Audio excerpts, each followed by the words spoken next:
when you look at this, yesterday, this area had two big trees.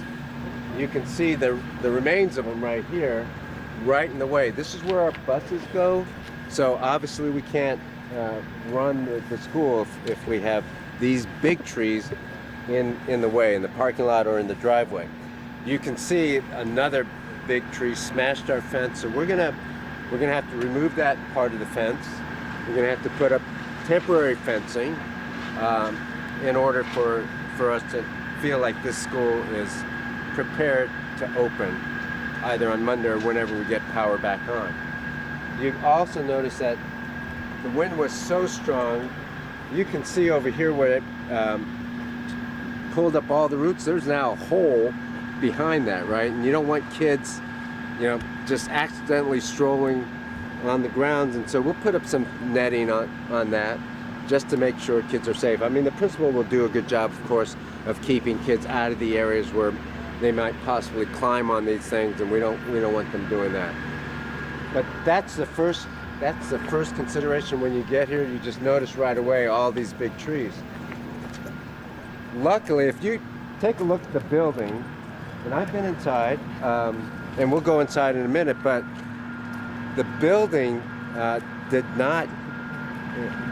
was not damaged by these falling trees, even those 45 of them. So got really lucky that way, in that you don't have a tree through one of the windows or through the building.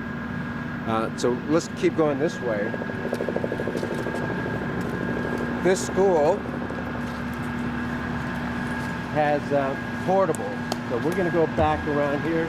Please be careful where you're walking. Folks, take care of the cameramen and women because they can't see.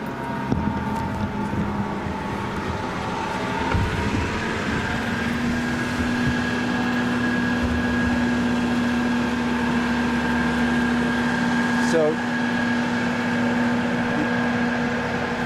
the other thing you should notice when you're here, the storm was Thursday night into Friday morning. So yesterday, Friday, our crews, we had a lot of people step up from the maintenance department. You see them out there. We also had to hire some other contractors because they have the equipment to get rid of some of these big trees. But our folks are out in force. You have Alicia over here who's working on, is our main operations person. Division soups have been out, principals. Everybody's stepping up to try to to get school ready. Nutritionists in particular across the district have to get rid of spoiled milk or get rid of some of the perishables. So there's been a lot of people working yesterday and now today and tomorrow as well.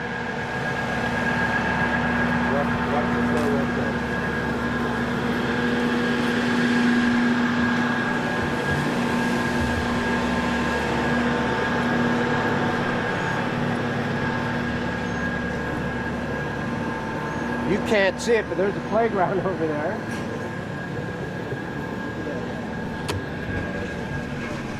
So that's not ready because there's too many things that kids can climb on and get hurt. But you can see over here, though, there's places for kids to play. So we could, as long as the teachers keep the kids away from there for now, we still can open school and have kids play over in that area. Watching you go on here.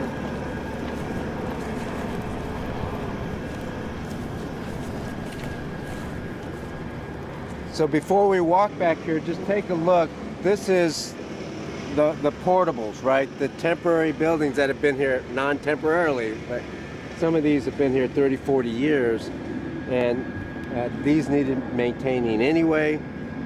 And we have way too many portables throughout the district, and hopefully if we do go for a bond, we'll address some of that. In the meantime, though, we have kids in classrooms over here, 2nd and 5th grade in particular, and you can see even before going over there that we had a lot of downed trees over in this area. So that's one thing we're going to have to deal with at Sinclair. it may be the only school where we have to move kids to a different school, at least 100 of them. The main building has most of the kids anyway, as you can see. The main building is very solid. You know, luckily got spared.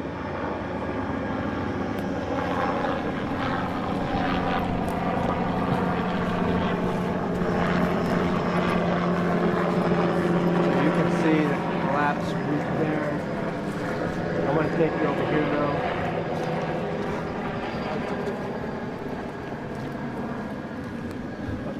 Paul, are we going to go over here too? Yes. Okay.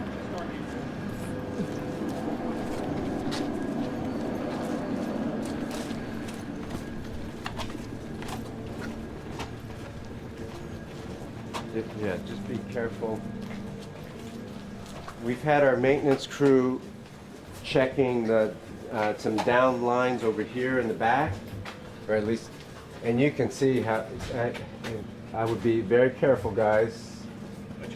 Okay, because this tree, we cannot bring kids anywhere close to this area, right? This is not safe. So you can see this whole area. Just walking back in here would be dangerous. So this will be closed off. This will take a while, guys, to fix. So this school year. You know, we have 3 more weeks. This can't be fixed in 3 weeks. So this area is just definitely off limits to anybody, any kid. And you can see that there's some lines down right there. We got to check that out. That's one of the portables, right? Yeah, this is a portable. Everything we're standing in here are the portable buildings. And they've been here way too long anyway, so we're really going to have to replace them in any case. So if we go around to the other side, you'll see even more damage.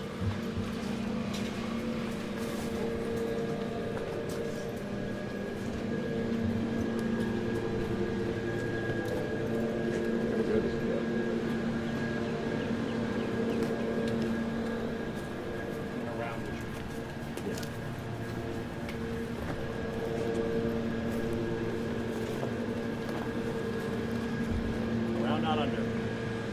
Thank you.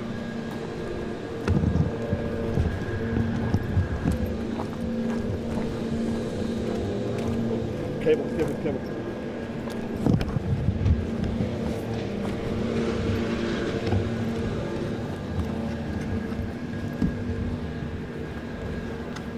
So you can see all of these portables right here are damaged.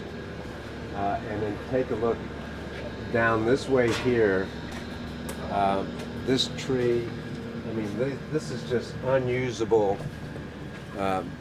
facilities for our kids, right?